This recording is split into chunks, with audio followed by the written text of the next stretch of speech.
दंडोत प्रणाम। जय श्री चक्रधर। नित्य लीला चिंतन में आप सभी का पुनः एक बार स्वागत है। आज की हमारी लीला है 232 नंबर की लीला है उत्तरार्ध की। वाळहुंटी साई भटाची कर्दळी फरे आरोगण। नेवासा में ही ये लीला हुई है। कर्दळी फळे, कर्दळी फळे किसे कहा जाता है ये आज हम इस लीला में समझने का प्रयत्न करेंगे। गोसाव्यासी उदयाचा पुजाव सुरू झाल्यानंतरे मग म्हाळसीची या देवळाकडे बिजे केले। स्वामी श्री चक्रधर महाराज जी को सुबह का पुजावसर होने के बाद फिर भगवान जी मळसा देवी के जो मंदिर था वहाँ उस मंदिर की ओर भगवान जी जाते हैं। मग विहरण सारुनी गोसावी पसिमिले दारवंठे हुनी बिजे केले। फिर घूमने के बाद मंदिर के पश्चिम साइड के दरवाजे से भगवान जी बाहर आए। बिजे करना यानी बाहर निकलना। तोची घाटू गोसावी उतरले।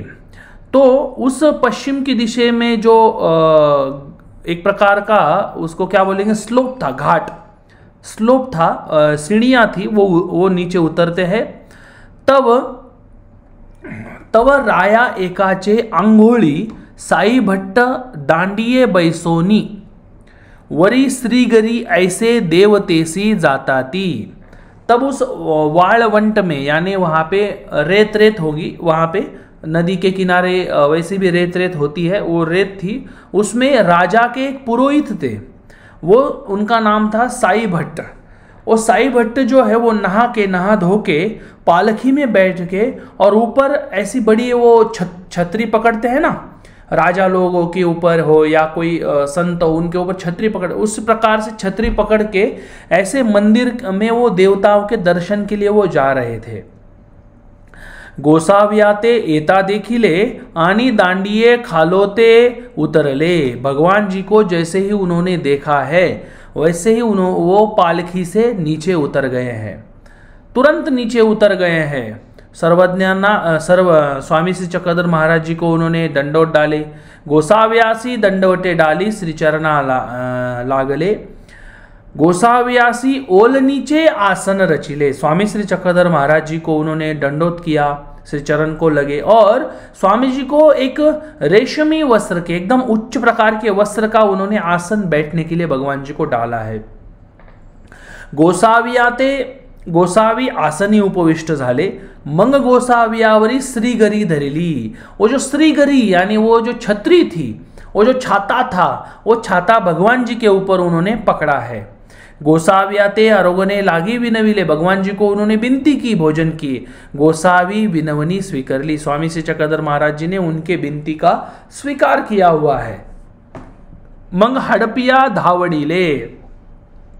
वो जो साथ में उनके सेवक था, जो सामान लेके आने वाला जो सेवक था, उनको बाजार में उन्होंने भगाया यानी दौड़ते दौड़ते भेजा कि भाई देर मत कर, तू जल्दी जा, भेजा। फिर हाटूनी केले साखर आनली। बाजार से उन्होंने केली और शक्कर ये लाई। मंग गोसाव्यासी आरोगणा दिदली। केला और शक्कर ये दोनों भगवान जी को वहां पे भगवान जी ने खिलाया, भगवान जी को आरोगणा दी है। गोसावी 3 केले आरोगण के लिए भगवान श्री चक्रधर स्वामी जी ने 3 केले वहां पे भोजन किया है। मंग गोसाव्यासी गुळ्ळा झाला, विडा झाला आणि मंग गोसावी मढासी बिजे केले।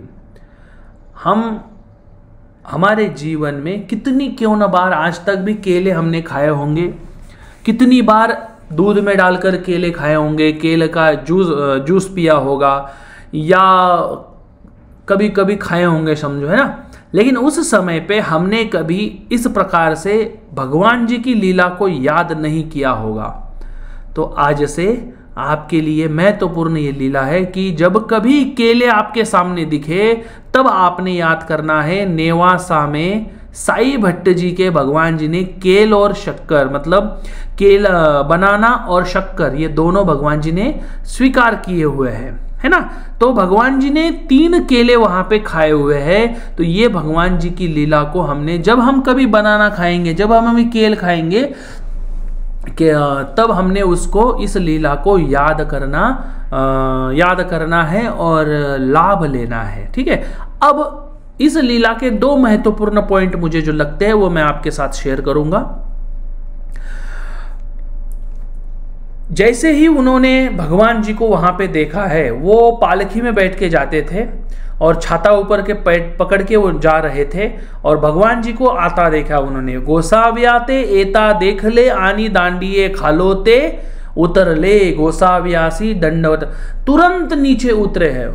पालकी में बैठकर उन्होंने दंडोत नहीं किया है। आजकल हम गाड़ी में बैठकर, जैसे स्थान जा रहा हो तो गाड़ी में बैठकर ही हम स्थानों को दंडोत करना शुरू कर देते हैं, या कोई बाबा जी दिखे तो हम जैसे सलाम नमस्ते करते हैं ना, उस प्रकार से हम दंडोत कर देते हैं। तो ये जो साईं भट्ट जी का ये जो गुण है, ये गुण हमने अपने जीवन में उतारना बहुत ज़रूरी है। छोटी सी बात है लेकिन बहुत बड़ी बात है कि भाई कोई स्थान हमें दिखता है, या कोई संत दिखते हैं हमें, या कोई अधिकरण दिखते हैं, हमारे गुरुजी दिखते हैं, या मैं कहूँगा सबसे ज़्यादा जाके अगर बच्चे को अपने माता पिता दिखते हो तो एक रिस्पेक्ट हमने वहाँ पे उनको देना बहुत ज़रूरी है। अगर हम रिस्पेक्ट नहीं देंगे तो वो संस्कार बढ़ते हुए जाके बढ़ते बढ़ते बढ़ते ईश्वर तक चला जाएगा, और यही अनरिस्पेक्ट करने की जो आदत है वो परमेश्वर तक के पास जाके वो परमेश्वर की भी हम अनरिस्पेक्ट करना शुरू कर देंगे। ये इतना दोष बड़ा हो जाता है, छोटा छोटा दोष बड़ा होके आगे सामने आ जाता है। तो ये जो महत्वपूर्ण मुझे चीज लगी है इस लीला की कि भाई भगवान जी को देख के वो तुरंत उतरे हैं पालकी से और भगवान जी को दंडोत किया। उसी प्रकार से हम अब आजकल मैं देखता हूँ बहुत सारे वासनिक लोग हैं, संत लोग, वहां पे कोई भी आता है तो कुर्सी पे बैठे रहते हैं, उठते भी नहीं है। ये गलत चीज है। हमने कुर्सी पे बैठना ही नहीं चाहिए संतों के सामने। संत हो, महंत हो, चाहे साधारण संत हो, महात्मा जी हो केवल, लेकिन उन्होंने अगर भगवान जी का वस्त्र पहना है, समर्पित ईश्वर को है, तो वो हमसे श्रेष्ठ है। ये भावना हमने कभी भी भूलनी नहीं चाहिए। हाँ, अगर महात्मा जी आपको कहे हाँ बैठो आप ऊपर, तो ठीक है, वो उनकी आज्ञा हो गई और आपका प्रेम हो गया। लेकिन महात्मा जी कुछ भी नहीं कह रहे और आप खुद ही जाके आगे जाके गाड़ी में बैठ रहे हो या कुर्सी पे बैठ रहे हो, महात्मा जी भी बैठे हुए, तो ये क्या हो गया? एक प्रकार से अवेयर, ये हो गया, क्या बोलते हैं उसको, पातले पना हो गया कि महत्व कम हो गया महात्मा जी का। स्थानों के पास से जा रहे हैं आप लोग और स्थानों को गाड़ी में से ही दंडो दंडो दंडो श्री चक्रधर स्वामी की जय। ये क्या तरीका है? ये बिल्कुल भी सही तरीका नहीं है। कितनी भी क्यों न जल्दी हो, कल पद्मनाभी की लीला भी आपने समझी है, कितनी क्यों न जल्दी हो, हमने 5 मिनट रुक कर भगवान जी को हमने एक सुपारी रख कर ही आगे बढ़ना चाहिए। अगर हम इस प्रकार से करेंगे तो हमारे ये जो छोटे छोटे दोष है वो आगे चल के बड़े दोषों में परिवर्तित कदापि नहीं होंगे। अगर हम ये नहीं करेंगे तो हमारे ये जो दोष है ये बढ़ बढ़ के हमारे सामने आएंगे और हम ईश्वर से दूर दूर होते चले जाएंगे। भगवान जी को इस लीला में एक प्रकार का उन्होंने रिस्पेक्ट दिया हुआ है। वही रिस्पेक्ट आज मैं खुद आपसे अपेक्षित कर रहा हूं कि कोई भी संत दिखे, अपने से बड़ा वासनिक दिखे, गुरु दिखे, माता पिता दिखे, आप सबने रिस्पेक्ट करना चाहिए। ये बात इस लीला से हमें समझ में आती है। ठीक है, तो अत्यंत महत्वपूर्ण है।